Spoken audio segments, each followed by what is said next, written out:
राजा के 3 बाज।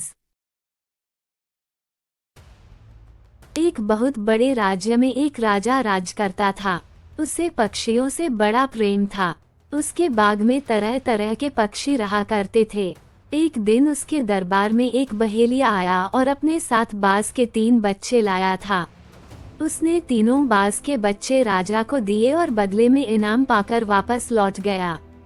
राजा बाज के बच्चों को पाकर बहुत खुश हुआ। तीनों बाज राजा के बाग में पलने लगे।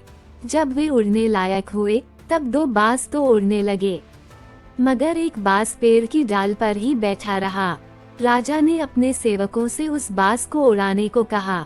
सबने जी तोड़ कोशिश की, लेकिन बाज नहीं उड़ पाया। अंत में राजा ने पूरे राज्य में घोषणा करवा दी कि जो भी व्यक्ति उस बाज को उड़ाएगा उसे इनाम में 500 स्वर्ण मुद्राएं दी जाएंगी। राज्य भर से लोग आने लगे और बाज को उड़ाने का प्रयास करने लगे। ऐसे ही कई दिन बीत गए, लेकिन बाज नहीं उड़ा।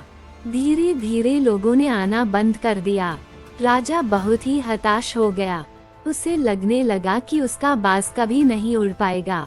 कुछ दिन बीत गए। एक दिन राजा का सेवक एक व्यक्ति को लेकर राजा के पास आया और बोला, महाराज जल्दी चलिए, तीसरा बाज भी उड़ने लगा।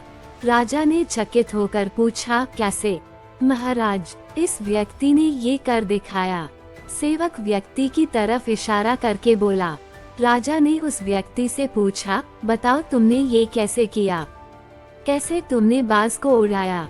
व्यक्ति बोला, महाराज मैंने वो डाल काट दी जिस पर बाज बैठा हुआ था। गिरने के डर से वह बाज ऊपर आकाश में उड़ने लगा। उस व्यक्ति के इस गजब के कारनामे से खुश होकर राजा ने उसे 500 स्वर्ण मुद्राएं और बहुत सारे उपहार दिए और बड़े ही सम्मान के साथ विदा किया।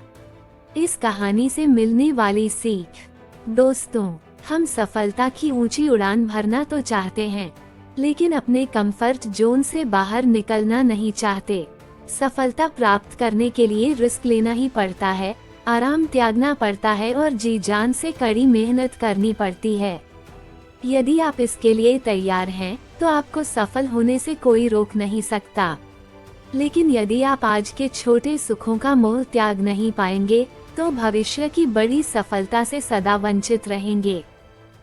तो आज की कहानी यहीं पर समाप्त होती है। आपको ये कहानी कैसी लगी कमेंट्स में जरूर बताएं और इस चैनल को सब्सक्राइब करें। धन्यवाद।